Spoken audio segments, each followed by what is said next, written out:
ప్రతిదినం దేవునితో నేను. కుటుంబ వ్యవస్థలు, జీవన విలువలు అస్తవ్యస్తంగా మారుతున్న ఈ రోజుల్లో ప్రభువు దాసురాలు రెవరెండ్ డాక్టర్ జాయ్ చెరియన్ గారు దైవ దర్శనంతో ప్రభువు సన్నిధిలో కనిపెట్టి పొందిన 366 విభిన్న ధ్యానాంశములను ప్రతిదినం దేవునితో నేను అనే పుస్తక రూపంలో ప్రపంచానికి అందించారు. ఇది అనేకుల జీవితాలను ప్రభావితం చేసే ఒక విలక్షణమైన గ్రంథము.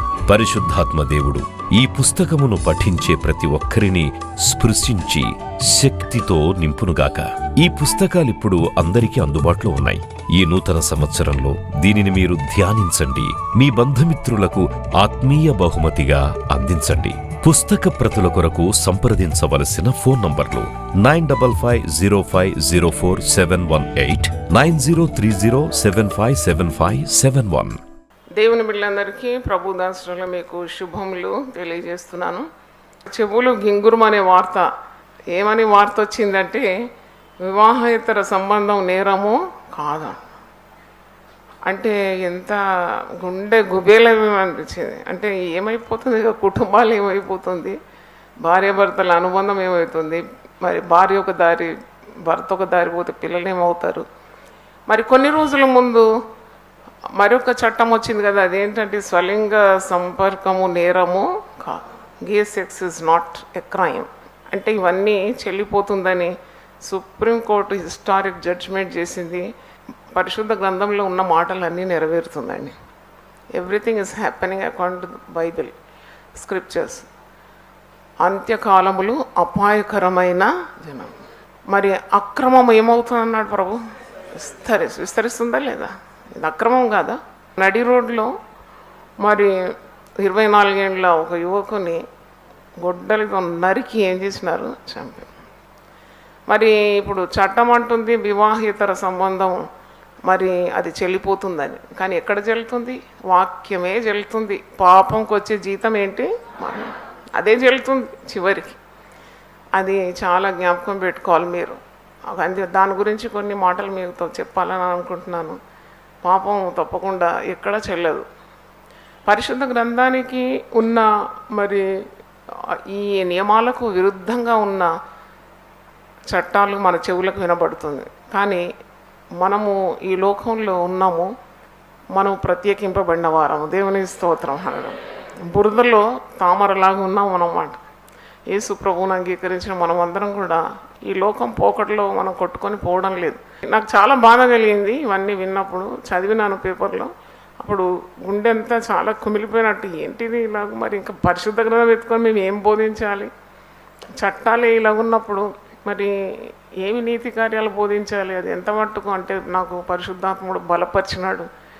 అప్పుడు నాకు అనిపించింది ఇంకా ఎక్కువగా దేవుని వాక్యము ప్రజల్లోకి స్పష్టమైపోతుందని అనిపించింది. ఎందుకంటే ఇప్పుడు ఈ నల్ల బ్యాక్గ్రౌండ్లో తెల్ల ముత్యాలు పెడితే మెరిసిపోతుంది, ఇంకా మెరిసిపోతుంది. అంటే పాపం పెరిగిపోతుంది, అక్రమం విస్తరిస్తుంది. కానీ అప్పుడు నాకు అనిపించింది నిజంగా దేవుని వాక్యాన్ని చక్కగా బోధించి ముత్యాల్లాగా దేవుని బిడ్డలను తయారు చేయడమే ఇక నా ధ్యేయం. దేవుని స్తోత్రం. అంటే ఈ పాప ప్రపంచంలో, ఈ లోక మాలిన్యంలో కొట్టుకొని పోకుండా ప్రార్థనల ద్వారా మరి దేవుని వాక్యం ప్రకటించడం ద్వారా తప్పకుండా మరి అనేక మంది సేవకులను బలపరిచి దేవుడు వాడుకోవాలని నేను ప్రార్థన చేసినాను. కాబట్టి చాలా జాగ్రత్తగా ఉండాలి. చూడండి, ఇలాంటి చట్టాలకు అది కూడా సగమే చదువుతారు మనుషులు. హెడ్లైన్ మాత్రం చదువుతారు, ఏంది వివాహేతర సంబంధం మీద నిషేధం తొలగిపోయింది, అదే చదువుతారు. కానీ దాని కింద ఇంకా చాలా ఉంటాయి. ఎక్కడెక్కడ ఇరుక్కపోతారో తెలియదు, పట్టుబడతారో తెలియదు. మరి బురదలో కాలు వేసినట్టు మరి వారికి ఎంత శిక్షార్హమైన కార్యాలు. కుటుంబంలో ఇంకా రానున్న దినాల్లో సమాధానం ఉండదండి, సమాధానం ఉండదు. తర్వాత హత్యలు, ఆత్మహత్యలు చాలా పెరిగిపోతాయి అన్నమాట. ఎక్కడ ఉంటుంది? పవిత్రత లేని చోట, పరిశుద్ధత లేని చోట దేవుడు ఉంటాడు కదా. దేవుడు లేని చోట నరకమే ఉంటుంది కదా. ఎక్కడ దేవుడు ఉంటాడో అక్కడే పరలోకం. దేవుడే లేడు పాపమున్న చోట తప్పకుండా కలహాలు, కయ్యాలు, వివాదాలు, మరి మనస్పర్ధనలు ఇవన్నీ ఉంటుంది. హత్యలు ఎక్కువైపోతుంది, ఇంకా అక్రమం విస్తరించిపోతుంది. ఈ చట్టాలు భయంకరమైన చట్టాలు. Gay sex is not a crime, adultery is not a crime, అంటే ఇంకా దాని అంతెక్కడుంది. అంటే ఈ పాశ్చాత్య కల్చర్ సంస్కృతిని భారతదేశం కూడా మరి ఇది పాటిస్తుంది. Definitely there is going to be lot of problems, chaos, confusion. అసలు విశ్వాసులు భ్రష్టులు కాకుండా దేవుని వాక్యాన్ని దివారాత్రులు చదవాలి. దేవుని స్తోత్రం. అంటే ఆజ్ఞలన్నీ కూడా నీకు పొందుపరిచి ఇచ్చినాడు దేవుడు. నీ వాక్యము నా పాదమునకు దీపం, అది నా త్రోవకు వెలుగు. కాబట్టి దివారాత్రులు దేవుని వాక్యాన్ని ఏం చేయాలట? ధ్యానించాలి. అంటే మార్నింగ్, నైట్, డే నీ వాక్యంతోనే నిమగ్నమై ఉండాలి. అప్పుడు ఈ పాడు ప్రపంచంలో ఈ పాప మాలిన్యంతో నిన్న లోకంలో సురక్షితంగా ఉండగలవు. There is no other go. తప్పకుండా దేవుడు నిన్ను, నీ కుటుంబాన్ని కాపాడుతాడు. నోహును కాపాడలేదా? మరి అక్కడంతా చుట్టూ పాపం ఉన్నప్పుడు దేవుడు నోహును తన కుటుంబాన్ని కాపాడినాడు కదా. లోతు కుటుంబాన్ని కూడా ఏం చేసినాడు? కాపాడినాడు. కాబట్టి కాపుదల కొరకున్న టెక్నిక్స్ అంటే ఎలాగో ఈ బురదలో మనము మరి ఉన్నాము, మరి ఈ మాలిన్యం అంటకుండా మనల్ని మనం భద్రం చేసుకోవాలి. ఇవన్నీ కూడా వాక్యం నుండి మరి తప్పకుండా మీకు అందించబడుతుంది. ఇంత భయంకరమైన కార్యాలకు విరుగుడేంటి అంటే అది ఉపవాస ప్రార్థన. ఉపవాసం అంటే నువ్వు దేవుని దగ్గరగా ఉన్నావు, ఆహారానికి దూరంగా ఉన్నావు, దేవుణ్ణి ఎక్కువ ప్రేమిస్తున్నావు ఆహారం కంటే, ఇంకా నీ చుట్టూన్న వాటికంటే. You are concentrating on God. Fasting is nothing but concentrating on God. కాబట్టి మీకు ఉన్న అవసరతలు, అక్కర్లు, మరి కుటుంబ క్షేమం కొరకు పిల్లలకు, మన పిల్లలు ఏమవుతారు మీరు ఆలోచించినారా? ఇలాంటి చట్టాలు వస్తే పిల్లలు ఇంకా కట్టు లేకుండా అయిపోతారు. అందుకే అంతకు ముందే చెప్పినాడు కదా యేసయ్య, మీ కొరకు మీ పిల్లల కొరకు ఏం చేయమన్నాడు? ప్రార్థన. ఇప్పుడు వ్యభిచారము లీగలైజ్ అయిపోయింది, స్వలింగ సంపర్కము లీగలైజ్ అయిపోతే పిల్లల గతి ఏంటి? ఎప్పుడన్నా ఆలోచించినారా? మీ పిల్లలు ఈ పాప ప్రపంచంలోకి అడుగుపెట్టి వెళ్తున్నారు. ఎంత ఇన్ఫ్లుయెన్స్ ఉంటుంది లోకం యొక్క మరి ఇన్ఫ్లుయెన్స్. వార్తల్లో చూసినప్పుడు అయితే చిన్న బాబు 2nd క్లాస్ చదివే స్టూడెంట్, స్కూల్ ప్రిన్సిపల్, మరి ఆయన ఉంటాడు ఒక 50-60 ఏళ్ళ పెద్ద పురుషుడు కదా. ఈ చిన్న బిడ్డ మీద మరి వాడు ఆ దుర్మార్గము ప్రవర్తించి, అంటే ఎటు పోతుంది అనిపిస్తుంది నాకు. Where is our country going? మనం ఎటు పైన అయిపోతుంది మన దేశం? మన దేశం కొరకు మనం ప్రార్థన చేయకూడదా? నాకు అనిపిస్తుంది మీరు ముద్ద మింగకముందే ఒక చిన్న ప్రార్థన దేశం కొరకు తప్పకుండా చేయండి. You pray for the nation. Where are we going? We do not know. కాబట్టి ఎన్ని అత్యాచారాలు. ఒక తండ్రి తన కుమార్తె 11 ఏళ్ల కుమార్తెను సంవత్సరం పొడుగు అత్యాచారం చేస్తున్నాడంట. నీతి అనేది ఉందా? ఒక న్యాయం అనేది ఉందా?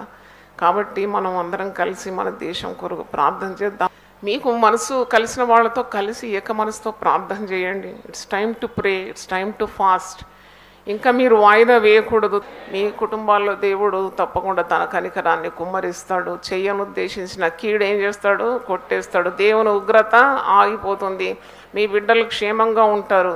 మహోన్నతుని చాటున నివసించేవాడు, సర్వశక్తుని నీడను విశ్రమించేవాడు, ఆయనే నా కోట, నా ఆశ్రయదుర్గం అనేవాడే ధన్యుడంట. అందుకే ఈ కోట కిందికి రావాలి. చిన్న కుందేళ్ళట బలము లేని జీవం, అయినను అవి పేటు సందుల్లో నివాసము కల్పించుకుంటాయి.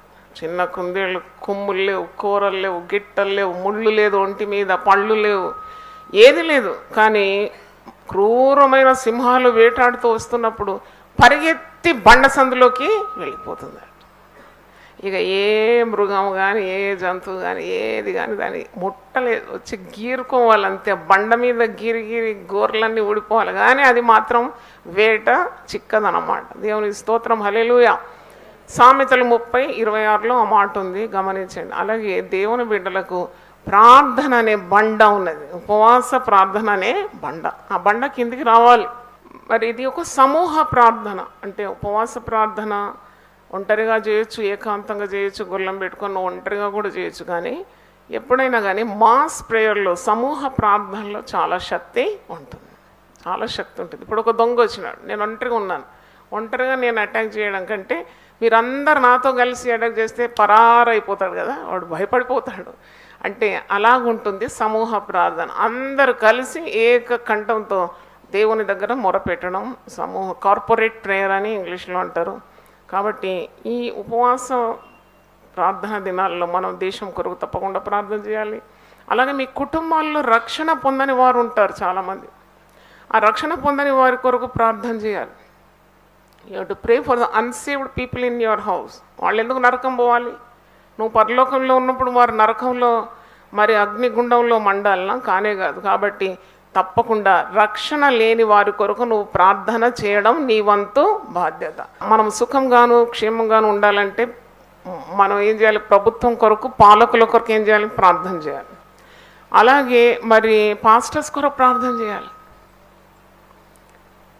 పాస్టర్స్ మీ కొరకు ప్రార్థన చేస్తారు, కానీ మీరు ఏం చేయాలి? పాస్టర్స్ కొరకు ప్రార్థన చేయాలి. దేవుడు వారితో మాట్లాడాలి, దేవుడు వారిని వాడుకోవాలి. వారి దర్శనాన్ని వారు పోగొట్టుకోవద్దు, వారు సాతానుకు ఎరగాకూడదు. సాతాను జయించి వారు దేవుని ప్రజలకు కూడా విజయము చేయాలి. దేవుని స్తోత్రం, హల్లెలూయా. ఈ కాడి సులువుగా చేస్తాడు. ప్రార్థన ఉంటే ఏమవుతుంది? కాడి సులువైపోతుంది. కొన్ని కార్యాలు ప్రార్థన ద్వారా మాత్రం సరిపోదు. Certain things is not possible only through prayer, but when you join fasting and prayer, anything will be possible towards you. దేవుని స్తోత్రం. దయ్యాన్ని వెళ్ళగొట్టలేకపోతున్నారు శిష్యులు. మనలాగానే ప్రార్థనలు చేసినారు, బాగానే ప్రార్థనలు చేసినా దయ్యం పోతలేదు. దయ్యం పోనప్పుడు మరి యేసు ప్రభు ఒక్కసారి గద్దేస్తే దయ్యం పారిపోయింది. అప్పుడు శిష్యులు వచ్చి ఏమడుగుతున్నారు? ఇది మేము ఎంతగానము కింద మీద దుంకినా దయ్యం పోలేదు, కానీ ఒక్కసారి నువ్వు ఆజ్ఞాపిస్తే దయ్యం పోయింది. ఇది ఎలాగైంది? ఇది ఎలాగ సాధ్యమైంది ప్రభు అన్నప్పుడు మార్కు 9:29 ఒక మాట అంటాడు కదా, ప్రభు ఇది ప్రార్థన మరి ఉపవాసం వల్లనే కానీ మరి దేని వలన ఇలాంటిది వదిలిపోవట అసాధ్యం. Hallelujah. So these kind of things will not go by anything other than by fasting and prayer. కాబట్టి నీకు ఏదైనా జటిలమైన సమస్య ఉందా?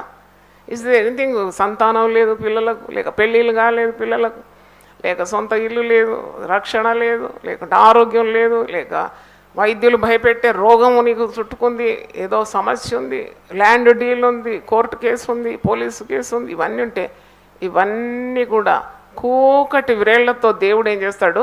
పెరికి వేస్తాడు ఉపవాస ప్రార్థనలో. దేవుని స్తోత్రం.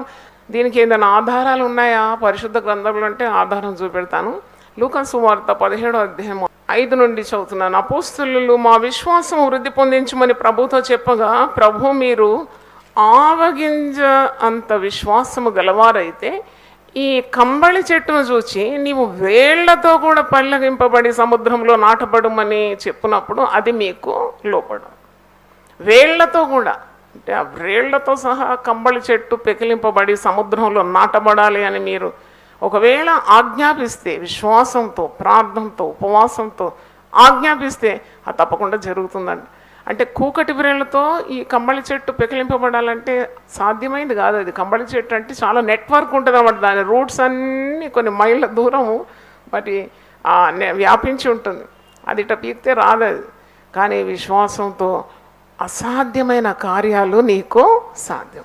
కంబళి చెట్టు పెకలింపబడడం అసాధ్యం, కదులుతున్న సముద్రంలో నాటబడడం కూడా ఇంకా అసాధ్యం. ఈ రెండు అసాధ్యాలు. కానీ విశ్వాసంతో ఆజ్ఞాపించినప్పుడు, మంచి ప్రార్థనా జీవితం కలిగి ఆజ్ఞాపించినప్పుడు ఇవి రెండు కూడా సాధ్యం అవుతుంది. ఇది కూకటి వ్రేళ్లతో పెళ్ళగింపబడి సముద్రములో నాటబడుమని చెప్పినప్పుడు అది మీకు లోబడం. కనుక ప్రార్థనా శక్తి చాలా కావాలి. ప్రార్థన చేయండి. మరి ప్రార్థన చేసినప్పుడే మీకు విజయము లభిస్తుందని మరి తెలియజేస్తున్నాను.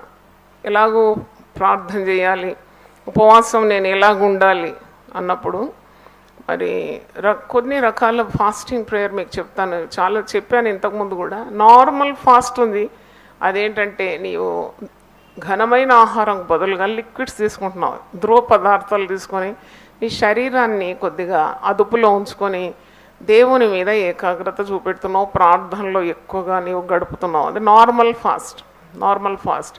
రెండవది అబ్సల్యూట్ ఫాస్ట్. అబ్సల్యూట్ ఫాస్ట్ అంటే నువ్వు ఆహారము నీరు కూడా మాని, చాలామంది ఉపవాసం ఉంటారు. మోషే అలాగ 2 సార్లు ఆహారము నీరు లేకుండా దేవుని సముఖంలో ఉండి దేవుని సన్నిధిలో మరి దేవుని 10 ఆజ్ఞలు పొందుకున్నాడు, మనకు తెలుసు, వాక్యంలో ఉంది. కనుక ఇలాగూ అంటే అది కొద్దిగా కష్టతరం. పార్షియల్ ఫాస్టింగ్ కూడా ఉంది, ఎందుకంటే కొందరు మందులు వేసుకోవాలి, షుగర్ ఉంటుంది, బీపీ ఉంటుంది, క్రమంగా వారు మందులు వేసుకోరు. కాబట్టి కొద్దిగా ఏదైనా కొద్దిగా తీసుకొని మందులు వేసుకుని ఆ దినమంతా నువ్వు ఉండొచ్చు తప్పకుండా. అంటే నీ మైండ్ ఎక్కువగా, అంటే నీ మనసు నీ అంత దేవుని మీద కేంద్రీకరించింది కాబట్టి నీ శరీరం తప్పకుండా అణిగిపోతుంది. అంటే రోగం అణిగిపోతుంది. రోగం అనేది నీ పాదాల కిందకి వస్తుంది. ఎందుకంటే ప్రభు అంటాడు కదా, సమస్తం నేను మీ పాదముల క్రింద పెట్టినాను. దేవుని స్తోత్రం.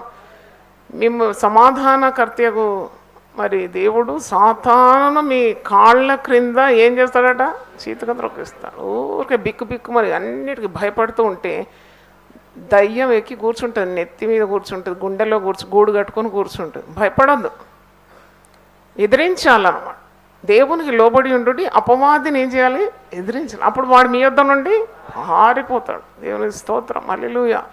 తర్వాత పార్షియల్ ఫాస్టింగ్ అంటే మరి ఒక పూట ఆహారం వదిలేస్తున్నాం, లేకుంటే మరి ఇంకా మంచి చిట్కాలు మీకు చెప్తాను. ఫాస్టింగ్ 3 పూటలు టైట్గా తిని బేవరింపులు వచ్చేదాకా తినకుండా కొద్దిగా ఒక ముద్ద తిని మిగిలిన కడుపు ఖాళీ పెట్టుకొని మరి ఎక్కువగా పాటలు పాడి ప్రార్థన చేసి వాక్యం చదివితే అది పార్షియల్ ఫాస్టింగ్ అవుతుంది.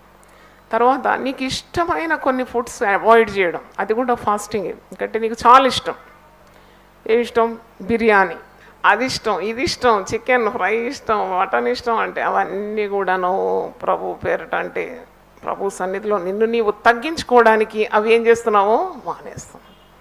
కొన్ని ఫుడ్స్ మానేస్తున్నావు. తర్వాత అది పార్షియల్. డానియల్ ఫాస్టింగ్ అంటే మనకు అందరికీ తెలుసు, మొత్తం మాంసాహారాలు మానేయడం. అంటే దాని అర్థం ఏంటంటే మనకు మందమత్తులు కాకుండా. లూకాసు వార్త 21:34 మీ హృదయంలో ఒకవేళ తిండి వలనను మత్తు వలనను ఐహిక విచారం వలన మందముగా ఉన్నందున ఆ దినము అకస్మాత్తుగా మీ మీదికి ఉరి వచ్చినట్టు రాకుండా మీ విషయమే మీరు జాగ్రత్తగా ఉండు.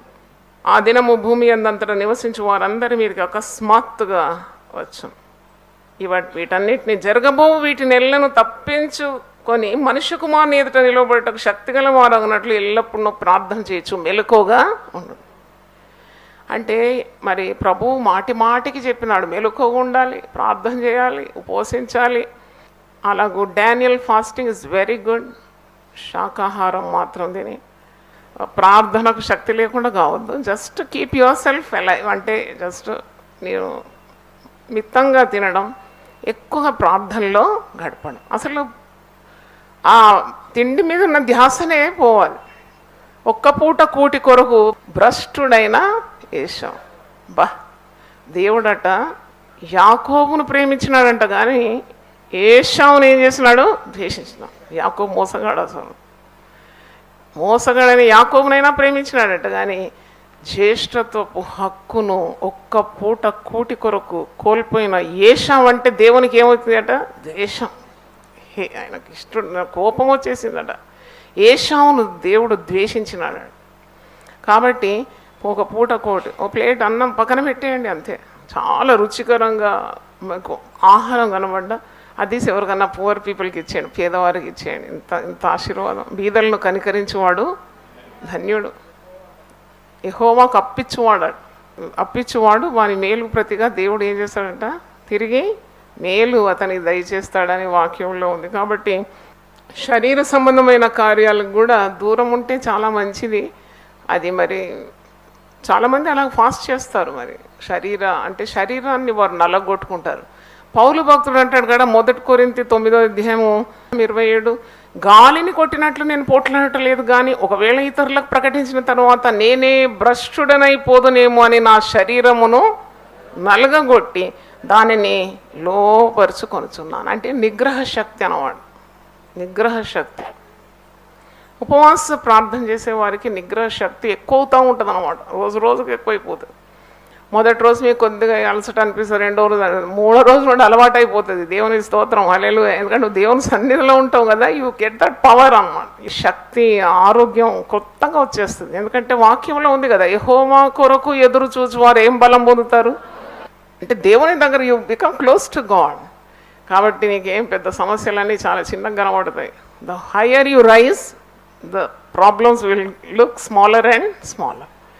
కాబట్టి మరి ఇలాగూ ఫాస్టింగ్లో రావాలని, శరీర కార్యాలకు మరి tell no to fleshly lustful things. వాక్యంలో ఉంది కదా, పౌలు భక్తుడు గలతీలోకి రాస్తూ గలతీ 2:20 ఒక మంచి మాట అంటాడు చూడండి. నేను క్రీస్తుతో కూడా సిలువ వేయబడి ఉన్నాను, ఇక్కడ జీవించువాడను నేను కాను, క్రీస్తే నా యందు జీవించున్నాను. హల్లెలూయా. ఫాస్టింగ్ ప్రేయర్ ప్రతి సంఘములో ఉంటే అసలు పాపాలే పారిపోతాయి, పాపాలు ఉండవు. ఎందుకంటే మనిషి దేవుని వాక్యం చేత నింపబడి మరి ప్రార్థనలు ఉపవాసం చేసినప్పుడు పాపమునకు చోటు లేదు. అపవాదికి మనం ఏమి ఇవ్వకూడదు, చోటు ఇవ్వకూడదు. ఈరోజు మీరు మత్తయి సువార్త 6వ అధ్యాయం దాంట్లో చాలాసార్లు మీరు వాక్యం విని ఉండొచ్చు. అక్కడ 3 రకాల కార్యాలు. ఒకటేమో ఇవ్వడం గురించి ఉంది కదా, ఇవ్వడం, దాతృత్వం. నీవు ఇవ్వాలి. ఇవ్వడం అనేది చాలా గొప్ప మరి ఆశీర్వాదం. అదొక వరం. నన్ను అడిగితే అందరు ఇవ్వరండి, అందరూ ఇవ్వలేరు. Giving is a gift from God. అదొక వరము దేవుని దగ్గర నుండి. ఎందుకంటే అందరూ పెట్టుకోవాలా, మరి దాచుకోవాలనుకుంటారు. కానీ దేవుని ఆత్మతో నింపబడిన వారు ఎప్పుడు కూడా ఇస్తూ ఉంటారు.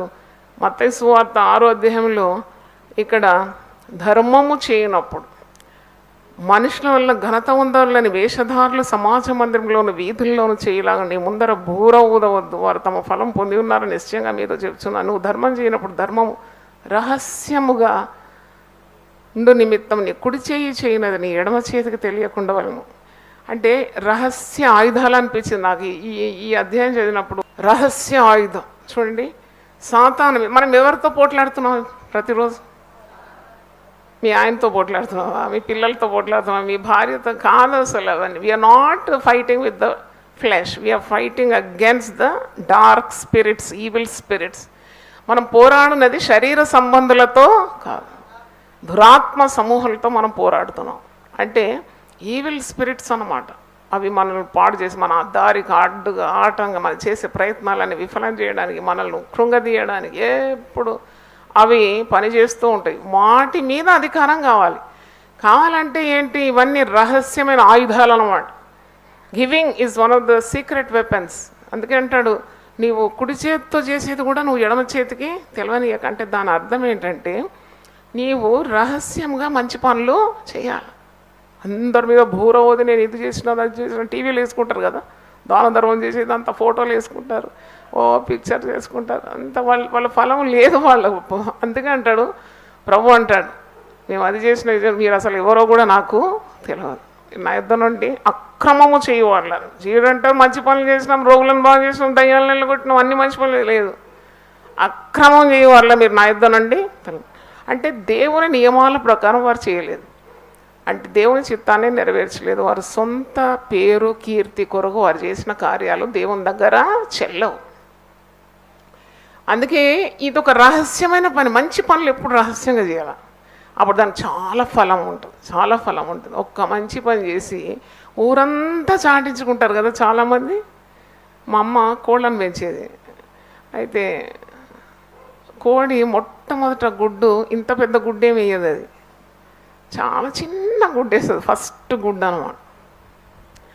ఆ ఫస్ట్ గుడ్డు వేసినాక ఊరంతా కెలికినట్టే కేకేస్తుంది. అది పెద్ద కేక. పోయి గుడ్డు చూస్తే ఇంతే ఉంటుంది. ఓ అమ్మ చిన్న గుడ్డు కానీ కేక ఎంత పెద్దగా ఉంది. ఏదో పెద్ద ఘనకార్యం చేశాడు. చాలామంది ఇలానే చేస్తారు. అంటే ఉపవాస ప్రార్థనలో నేర్చుకోవాలి. నువ్వు ఏ మంచి పని చేసినా రహస్యమందు చూసి నీ తండ్రి నీకు ప్రతిఫలం ఇస్తాడు. రహస్యమందు చూసి నువ్వు ఏం చెప్పని అవసరం లేదు. కానీ ఏమి డప్పు తీసి వాయించి నాకు తెలుసు గాడ్ ఈజ్ మై రివార్డర్. కాబట్టి రహస్యమందు చూసి నీ తండ్రి నీకేమిస్తానన్నాడు? ప్రతిఫలం ఇస్తాడు. ఇది ఒక సీక్రెట్ వెపన్ అన్నమాట. అంటే దానం ధర్మం అంటారు. దాన ధర్మములు చెడని పదార్థం అంట. మంచి చెయ్యనెరిగి ఉండి చెయ్యని వానికి ఏం తగులుతుందట? పాపం తగులుతుందట. నీకు తెలుసు మంచి చేయాలి, నీ దగ్గర చేయడానికి ఉన్నది కూడా స్తోమత, అయినా నువ్వు చెయ్యవు. అప్పుడు నీకు వ్యర్థమైన ఖర్చులు ఉంటాయి. చిల్లుబండ సంచిలో నీకున్న సంపాద్యం అంతా మరి నీరు గారిపోతుంది. కాబట్టి ఇవన్నీ మర్మాలు అన్నమాట. అయితే నాకైతే పరిశుద్ధ గ్రంథం ఇంకా ఈ చట్టాలు ఇలాంటి పాపము పెరిగిపోతుంది, ఆ చట్టాలన్నీ పాపానికి అనుకూలంగా ఉంది అక్రమం విస్తరిస్తుందంటే నిజంగా నేను నా బైబిల్ తీసి మంచిగా నా గుండెకి హత్తుకున్నా. బా, నువ్వు ముందే చెప్పినావు కదా, నేను నీకు అప్పగించిన దాన్ని ఎట్లా పట్టుకోమన్నావు? గట్టిగా పట్టుకోమన్నావు. ఇప్పుడు నీ బైబిల్ నువ్వు గట్టి పట్టుకోవాలి. ఎందుకంటే ఇది కూడా ఒకవేళ మన చేతుల నుండి మరి తొలగించే రోజులు రావచ్చు. అందుకే దేవుని వాక్యాన్ని నీ హృదయంలో సంగ్రహించుకోవాలి. బ్యాంకులో నీకు డబ్బులు లేకున్నా పర్లేదు, కానీ గుండెలో దేవుని వాక్యాన్ని భద్రం చేసుకోవాలి. దేవుని స్తోత్రం, హల్లెలూయా. కాబట్టి మరి ఈ వక్రజనం మధ్యలో మీరు జీవవాక్యమును పట్టుకొని ఎలాగున్నారట? Philippians 2nd chapter 14-16. మీరు మూర్ఖమైన వక్రజనం మధ్య, మూర్ఖమైన వక్రజనం, వంకర త్రోవలో ఉండేవారు అన్నమాట. వంకర బుద్ధులు, వంకర త్రోవలు. ఎవరి మీద మన దాడి?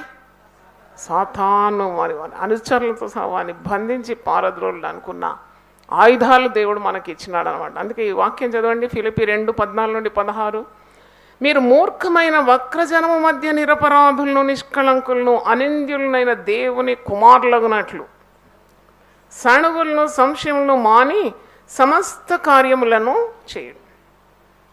అట్టి జనం మధ్యను మీరు జీవవాక్యమును చేతపట్టుకొని లోకమందు జ్యోతుల వలె కనబడుతున్నారు. మీరు లోకమందు ఎలా కనబడుతున్నారు? జ్యోతి. అంతా చీకటి. ఒక్క చిరుదీపం అక్కడ ఉంటే ఎంత లైట్ ఉంటుందండి.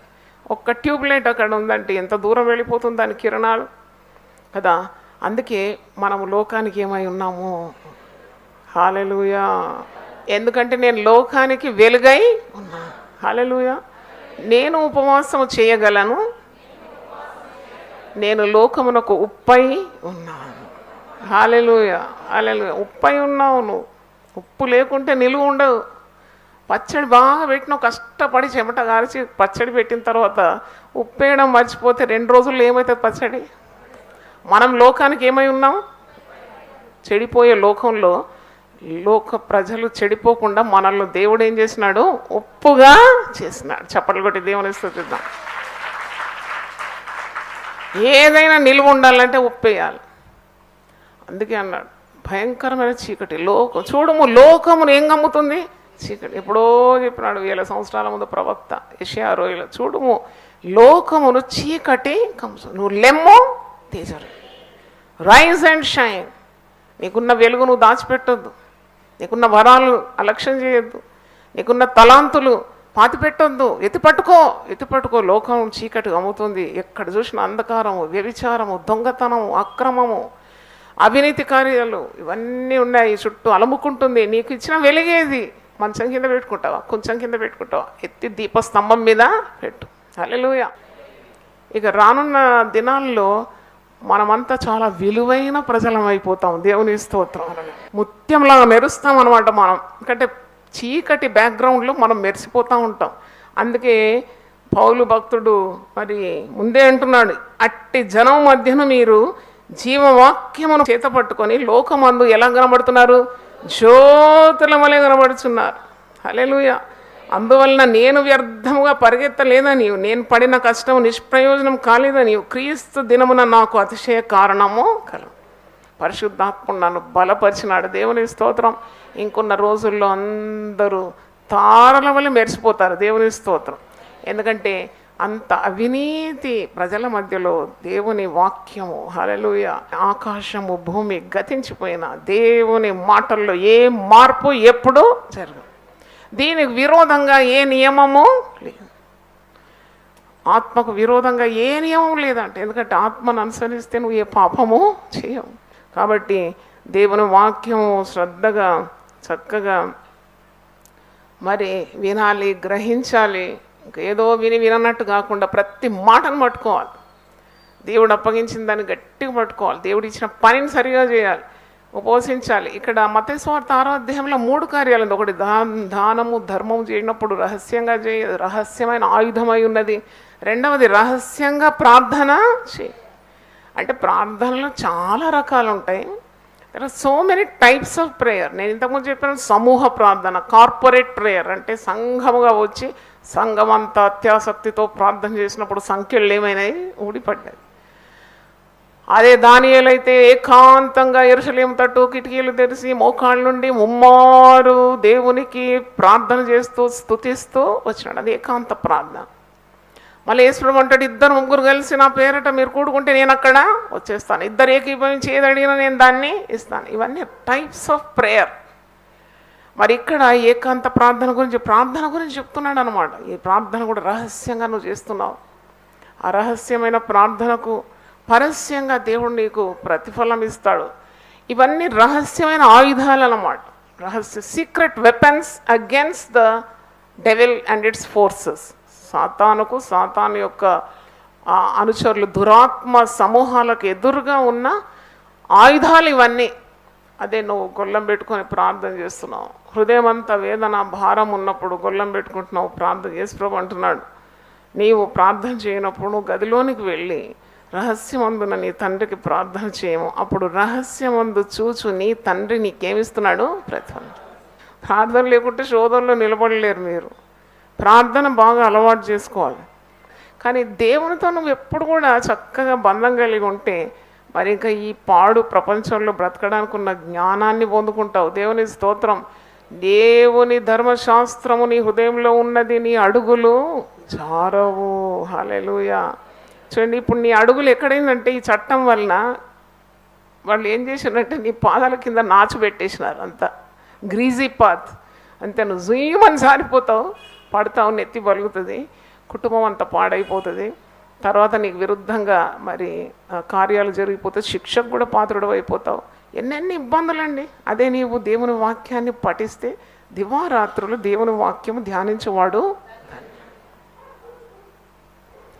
కనుక నువ్వు ప్రార్థన, నీకు సపరేట్ సమయం దేవునితో గడపడం, దేవుని మరి దినభాగం చదవడం, ఆ దినానికున్న మంచి మాటలు చదవడం, దేవునితో సంభాషించడం, ప్రార్థించడం అంత మంచి కార్యం. అది మరి ఎంతమందికి ఉందో అలవాటు తెలియదు. కొన్ని 2 పాటలు పాడడం, దేవునితో గడపడం అంటే నువ్వు ఉదయం లేవాలి.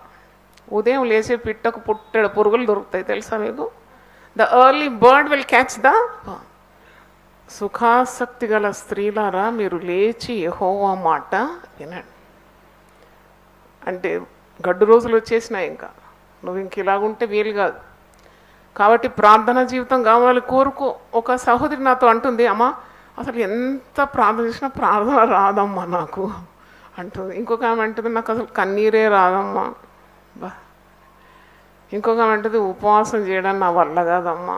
అంటే నేనేమంటున్నానంటే ఇది ఎవరికి అయినందుకు కాదు, నీకు వీలు కానప్పుడు నువ్వేం చేయాలి? నీ చేతగానివన్నీ ప్రభు పాదాల దగ్గర పెట్టి శక్తిని అడగాలి. మీలో ఎవరికైనా జ్ఞానం కొదువు అంటే అడుగుమన్నాడు, శక్తి కొదువు అంటే అడుగుమన్నాడు. పరిశుద్ధాత్మ మీ మీదకి వస్తే మీరేం పొందుకుంటారు? శక్తి. కాబట్టి ప్రార్థన చేసేటప్పుడు ప్రార్థన రాదు అంటున్నావు కదా, ఆ రాదనేదే ప్రభువుని అడుగు. ప్రభు నాకు ప్రార్థన సరిగా రావడం లేదు, ఏదో 2 నిమిషాలు చేసి 2 గంటల నా ఫీలింగ్ వచ్చేసింది నాకు, నాయనా నాకు ప్రార్థన రాదు అంటే నువ్వు అడిగి పొందుకో. అడుగుడి మీకు ఉపవాసం ఉండడం చేత కాదు అంటే, చేతగానివన్నీ దేవుని చేత ఇది కాబట్టి నీకు తప్పకుండా శక్తి ఇస్తుంది. నన్ను బలపరచు అని బట్టి నేను సమస్తము అడుగు. ఉపవాసం ఉండడానికి శక్తి లేదా? పొందుకో, దేవుడిస్తాడు. ఉపవాస వీరులు లేరా? పరిశుద్ధ గ్రంథంలో చూసి అలాగ అయిపోతావు నువ్వు. ఉపవాసం ఉండడానికి నాకు శక్తి దయచేయి ప్రభువా, నాకు నిగ్రహ శక్తి దయచేయి ప్రభువా, నేను మరి మాంసాహారాలు మానేస్తానికి నాకు శక్తి దయచేయి ప్రభువా. తప్పకుండా దేవుడు ఇస్తాడు. నా జీవితంలో, సేవా జీవితంలో కానీ కుటుంబంలో కానీ నేను పొందుకున్న విజయాలన్నీ కూడా ఇలాంటి ప్రార్థనల ద్వారానే పొందుకున్నాను. దేవుని స్తోత్రం. హల్లెలూయా. ఎన్నెన్ని ఇబ్బందులు మీరే చూస్తారు కదా, అయ్యో ఏ మునిగిపోతుంది ఇప్పుడు నావ అన్నట్టు అనిపిస్తుంది, కానీ తర్వాత దేవుడు విజయోత్సవంగా నన్ను ఊరేగిస్తూ నడిపిస్తాడు. దేవుని స్తోత్రం. హల్లెలూయా. కాబట్టి ప్రార్థన మన విజయం, ప్రార్థనే మన బలం, ప్రార్థనే మన ఊపిరై ఉండాలి. ఇక్కడ 3వది చూసినప్పుడు ఉపవాస ప్రార్థన 3 ఉన్నాయి ఇక్కడ. ఒకటేమో మరి ధర్మకార్యములు, 2వది ప్రార్థన, 3వది ఏమన్నారు? ఉపవాసం. మీరు ఉపవాసం చేయనప్పుడు 16వ వచనం చూడండి, మీరు ఉపవాసము చేయనప్పుడు అంటే when you fast. If you fast అని లేదు అక్కడ. ఒకవేళ మీరు ఉపవాసం చేసేటప్పుడు మీరు ఇలాగ చేయాలని అంటలేదు ప్రభు. మీరు ఉపవాసం చేసేటంటే ఉపవాసం చేయాలన్నమాట, ఒక ఆదేశం. ఉపవాసం చేసేటప్పుడు మీరు వేషధారుల వల్ల దుఃఖముఖులై ఉండకూడదు అని మంచిగా చెప్తున్నాడు ఎలా ఉపవాసం ఉండాలి. ఇక్కడ కూడా ఇదొక రహస్యమైన కార్యం. దేవుని స్తోత్రం, హల్లెలూయా. అక్కడ ధర్మం చేయడం రహస్యం, ప్రార్థన చేయడం రహస్యం, ఉపవాసం ఉండడం కూడా రహస్యం. కొందరు ఉపవాసం ఉండి ఊరంతా మెచ్చుకోవాలని చూస్తారు. ప్రభు మెచ్చుకున్న వాడే ధన్యుడు. దేవుని స్తోత్రం. నువ్వు ఉపవాసం ఉండేది నలుగురు చెప్పుకోవడమే కాదు. కొన్నిసార్లు పార్టీ పోతారు, అక్కడ అందరూ మటన్ చికెన్ లాగిస్తుంటే వీళ్ళు ఇట్ట కూర్చుంటారు అన్నమాట. కూర్చుంటే ఏమైంది సిస్టర్, ఎందుకంటే నేను ఉపవాసం ఉన్నాను, నువ్వు అక్కడ నుండి వెళ్ళిపోవచ్చు కదా, ఎందుకడ కూర్చొని ప్రకటిస్తున్నావు అంటే ఇది నీకు మనుషుల మెప్పు కావాలన్నమాట. మనుషుల మెప్పు కోరద్దు ఎప్పుడు. ఎవరు మెప్పుకోవాలి? నేను ఉపవాసం ఉన్నా. అయితే ఒక ఆమె వచ్చింది నా దగ్గర, మూతికి ఇట్లా బట్ట కప్పుకొని వచ్చింది అన్నమాట. ఏంటి సిస్టర్, ఏమైంది సిస్టర్, మీకు ఏమైంది, ప్రాబ్లం ఏంటంటే ఆమె ఏమో అంటుంది, నాకు వినబడుతుంది. నేను చేసిన బట్ట తీసిన ఇట్లా, ఎందుకు అంత కప్పుకుంటున్నావు అంటే అంటుంది, నేను ఉపవాసం ఉన్నా సిస్టర్.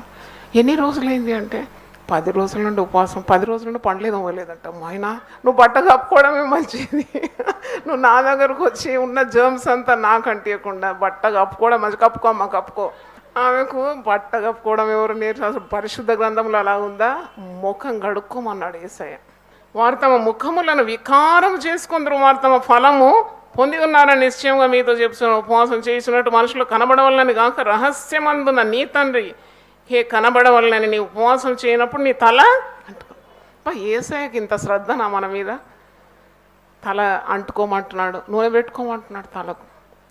తల అంటుకో, నీ ముఖము కడుక్కో, ముఖం కడుక్కో అని తల్లి తండ్రి అంటారు కదా. తల్లిని మించిన దేవుడు, తండ్రిని మించిన దేవుడు. ముఖం కడుక్కో బిడ్డ. ముఖమంతా పాషి ముఖం పెట్టుకొని ఎందుకు ఉపవాసం ఉంటున్నావు? అందరికి తెలవాలని కాదు, ముఖం కడుకో. బీ నీట్, బీ స్మార్ట్, చక్కగా తయారయ్యరా. నువ్వు ఉపవాసం ఉన్నట్టు అందరికీ ఏం చెప్పనవసరం లేదు. నీ రహస్యం అందు చూసి నీ తండ్రి నీకు ప్రతిఫలిస్తాడు. హల్లెలూయా, హల్లెలూయా. ఈ భాగంలో మత్తయి 1 నుండి 18 వచనాల్లో 3 పర్యాయములు రహస్యమందు చూచు నీ తండ్రి నీకు ప్రతిఫలం ఇస్తాడు. హల్లెలూయా. రహస్యమందు చూస్తున్నాడు నీ తండ్రి. నువ్వు ఎవ్వరి మెప్పుకోరే అవసరం లేదు. ఉపవాసం ఉన్నా అని ఏం చెప్పవు. జస్ట్ బీ సైలెంట్, తగ్గించుకో. మరి దేవుని సన్నిధిలో మొరపెట్టు, నీ భారం అంతా దేవుని మీద వేయు. నీకు ఏం కావాలి? గుడ్డి భిక్షగాన్ని అడుగుతున్నాడు కదా యేసయ్య, నేను నీకేం చేయగోరుతున్నావు? నువ్వు గుడ్డివానికి ఏం కావాలండి? యేసయ్యకి మీకు కూడా తెలుసు. గుడ్డివాడు వచ్చి నీ ముందుంటే వానికి అసలు ఏం కావాలి? చూపే కావాలి. అయినా నీకేం కావాలి? నాకు చూపు కావాలి అంటే నోటితో రావాలన్నమాట. నీకేం కావాలో నీ నోటి నుండి నువ్వేం చేయాలి? పలకాలి. అదే దేవుని చిత్తం. అడిగితేనే ఇస్తాడనమాట. అడగండి అమ్మ కూడా అన్నం పెట్టదంట కదా. కాబట్టి నువ్వు అడగాలి. ఇదిగో నాకు కావాలి, నేను నా కుమారుడు రక్షణ పొందాలి, నా భర్త రక్షణ పొందాలి, మా ఇంట్లో నెమ్మది కావాలి, వ్యభిచారం మా ఇంట్లో ఉండకూడదు, దహించు అగ్నివలే ఆ వ్యభిచారపు ఆత్మను కాల్చివై ప్రభు అని ప్రార్థన చేయాలి. దేవుని స్తోత్రం, hallelujah. Let the spirit of adultery be burned in the name of Jesus. నువ్వు అలా ప్రార్థన చేయకుంటే నీ కుటుంబం నిలబడదు. నీ భర్త పరిస్థితితో వెళ్ళిపోతాడు, నీకు కూడా మతి తిరుగుతుంది. సైతాన్ నిన్ను ప్రేరేపించి నువ్వు ఇంకెవరిని కూడా వెళ్ళిపోతావు. పిల్లలు అనాథలైపోతారు, పిల్లల త్రోవలు వెళ్ళిపోతారు. కుటుంబం అనే వ్యవస్థ మీద సాతానుడు గొడ్డలి నూరుతున్నాడు. అవును, పునాదులు పాడైపోతే నీతివంతుడు ఏం చేస్తాడంట? పునాదులు ఇప్పుడు కుదుపుతున్నాడు అన్నమాట సాతానుడు. ఈ చట్టాలు తెచ్చి స్వలింబ సంగర్భం పెళ్ళిళ్ళు చేసుకోవచ్చు, మగవాళ్ళు చేసుకోవచ్చు అంట, ఆడోళ్ళు చేసుకోవచ్చు అంట. ఇదేందమ్మా పెళ్ళి అంటే దేవుని వాక్యానికి విరుద్ధంగా వచ్చి వేసింది చట్టాలని. ఇంటికి తల, మనమంట పురుషుడు శిరస్సు, పురుషుడు చెప్పినట్టు వినాలి, స్త్రీ లోబడాలి, పురుషుడు ప్రేమించాలి. ఇవన్నీ దేవుడు పెట్టిన నియమాలు లేవు. ఇప్పుడు అందరు ఈక్వలే. ఆమె త్రోవలు పెడుతుంది, ఈమె త్రోవలు పెడుతుంది, పిల్లలు త్రోవలు పెడతారు. కుటుంబం అనే వ్యవస్థ మీద సాతానుడు పెట్టినాడు గొడ్డలి, అంతే. ఇప్పుడు నువ్వు బ్రతికి బయటపడాలంటే వేరే మార్గమే లేదు. నీ కుటుంబము క్షేమంగా ఉండాలంటే నీవు ఉపవసించి దేవుని సన్నిధిలో తగ్గించుకొని మొరపెడితే తప్ప నీకు నీ కుటుంబానికి భద్రత లేదు. హల్లెలూయా. కాబట్టి 3 కార్యాలు మత్తయి సువార్తలో కొండ మీది ప్రసంగం ఇది. Sermon on the mount, beatitudes అంటే ఎంత ఆణిముత్యాల్లాగా ఉన్న మాటలు కొండ మీది ప్రసంగంలో ప్రభు చెప్పినాడు. మత్తయి సువార్త 5, 6, 7 3 చదవాలి. దాంట్లో 3 కార్యాలు ఈరోజు మత్తయి సువార్త 6వ అధ్యాయంలో, ధర్మము రహస్యంగా చేయి, ప్రార్థన రహస్యంగా ఉండని, ఉపవాసము రహస్యంగా ఉండి, 3 పేటల త్రాడట తెగదట. ప్రసంగి 4:12లో ఉంది, 3 పేటల త్రాడు ఎప్పుడు కూడా తెగదు. ఈ 3 కార్యాలు నీ జీవితంలో ఉండాలి. 3 ఉండాలి.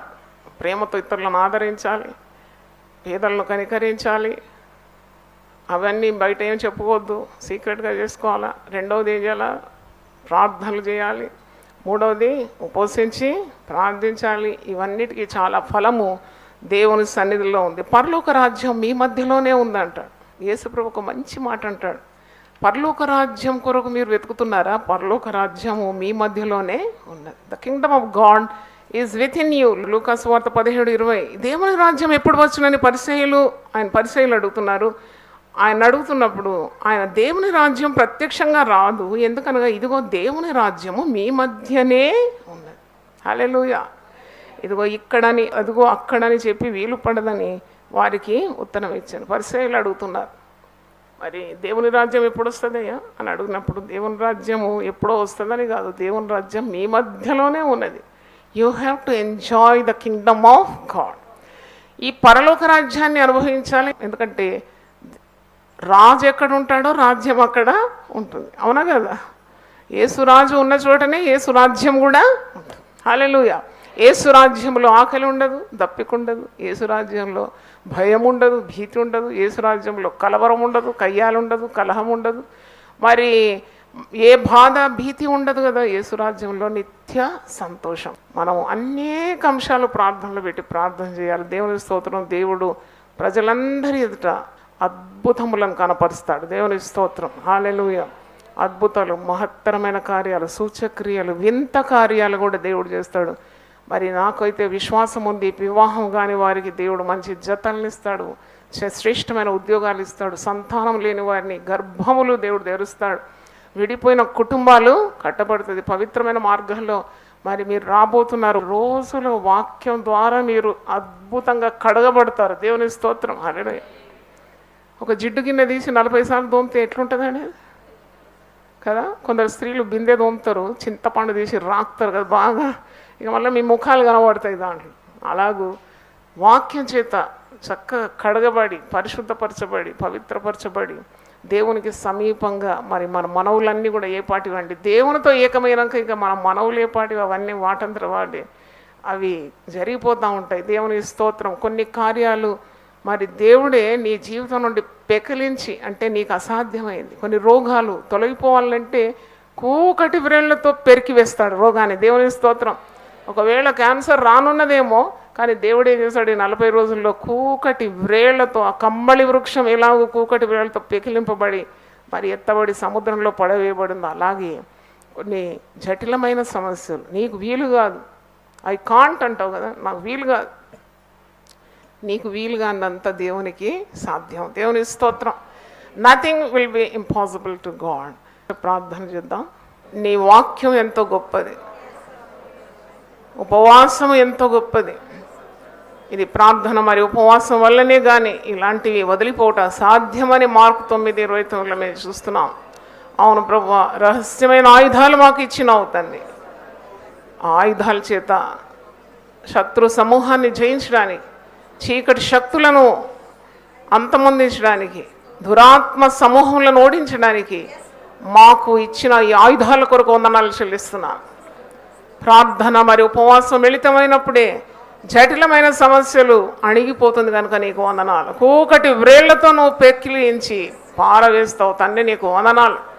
ఎన్నో సంవత్సరాల నుండి వేరుపారి మరి తండ్రి పాపము పెనవేసుకొని కొన్ని జీవితాల్లో ఉంటే వాటిని కూడా నీవు పెరికి వేస్తావు తండ్రి, వ్రేళ్లతో సహా పెరికి వేయగలవు ప్రభువా. నీకు వందనాలు, వందనాలు.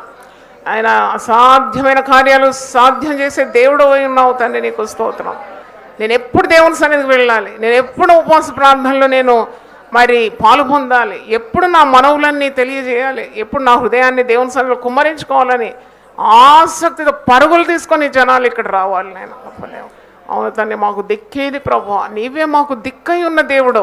ఇలాంటి చట్టాలు అమలు చేస్తే మా కుటుంబాలు ఎటుపోతుంది ప్రభువా, మా బిడ్డలు ఏమైపోతారు ప్రభువా. నువ్వు నియమించిన కుటుంబ వ్యవస్థనే అంతమొందిపోతుంది నాయన. మరి ఎలాగూ తండ్రి ప్రార్థన చేసి మేము జయించాలి. ఈ మూర్ఖమైన వక్రజనం మధ్యలో మేము జీవవాక్యం పట్టుకొని జ్యోతుల వల్ల మేము ప్రకాశించాలి. మాకు ఆ శక్తి కావాలి నాయన. వందనాలు చెల్లిస్తున్నాను. బిడ్డలందరినీ మీరు ఆ వాక్యము మరి చేత వారిని పోషించినారు నాయన. వారిని నింపినందుకు నిన్ను స్తుతిస్తున్నాను ప్రభువా. వారిని దీవించండి, ఆశీర్వదించండి, వర్ధిల్ల చేయండి. నీ కొరకు ఘన విజయాలు బిడ్డలు సాధించాలి. ఒక్కరు కూడా నిష్ఫలంగా ఉండదు ప్రభువా. ప్రతి ఒక్కరు విస్తారంగా నీ కొరకు ఫలించాలని మేము ప్రార్థన చేస్తున్నాం తండ్రి. వారు నీ కొరకు వీర కార్యాలు చేయాలి ప్రభువా. తమ దేవుని ఎరుగు వారు బలం కలిగి గొప్ప కార్యాలు చేస్తారన్నాం. యునైటెడ్ పీపుల్స్ ఫెలోషిప్లో అడుగుపెట్టిన ప్రతి ఒక్కరు కూడా ప్రభువా నాయనా గొప్ప సామర్థ్యము, గొప్ప అభిషేకం పొందుకోవాలని మేము ప్రార్థిస్తున్నాం. గొప్ప దేవుడు నైనా వందనాలు చెల్లిస్తాం. ఓ నైనా నువ్వు నీ జన్మలోనే నీ భుజముల మీద రాజ్యభారం ఉండిందని ప్రవచించినాడు. ఇప్పుడు మా భుజాల మీద ప్రభుత్వం పెట్టినావు నైనా, రాజ్యభారమే పెట్టినావు తండ్రి. నీకు వందనాలు చెల్లిస్తున్నాను.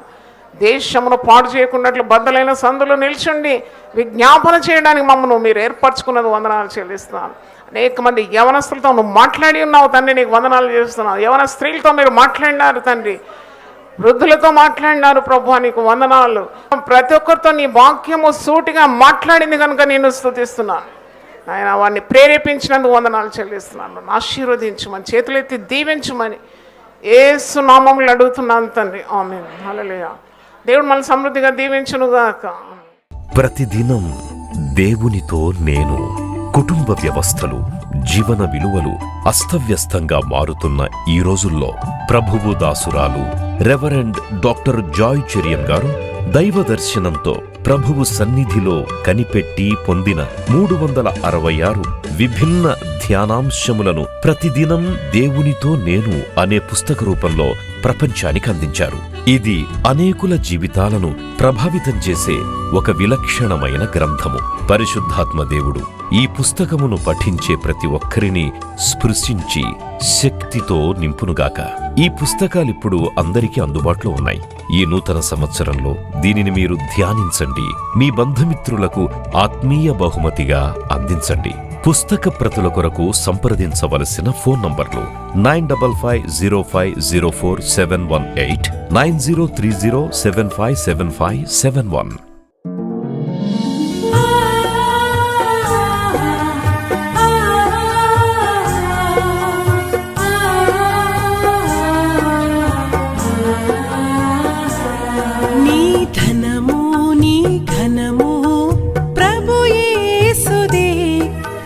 దశమా భాగమునీయ వెనుదీతువా. నీ ధనము నీ ఘనము ప్రభు యేసుదే. నీ దశమా భాగమునీయ వెనుదీతువా. ధరలోన ధనధాన్యములనీయగా కరుణించి కాపాడి రక్షింపగా. ధరలోన ధనధాన్యములనీయగా కరుణించి కాపాడి రక్షింపగా. పరలోకనాదుండు నీకీయగా మరి యేసు కొరకీయ వెనుదీతువా. పరలోకనాథుండు నీకీయగా మరి యేసు కొరకీయ వెనుదీతువా. నీ ధనము నీ ఘనము ప్రభు యేసుదే. నీ దశమా భాగమునీయ వెనుదీతువా. పాడి పంటలు ప్రభువు నీకీయగా కూడు గుట్టలు నీకు దయచేయగా. పాడి పంటలు ప్రభువు నీకీయగా కూడు గుట్టలు నీకు దయచేయగా. వీడంగ ప్రభు యేసు నామంబును గడువేల ప్రభుకీయను క్రైస్తవా. ప్రభు యేసు నామంబును గడువేల ప్రభుకీయను క్రైస్తవా నీ ధనము నీ ఘనము ప్రభు యేసుదే నీ దశ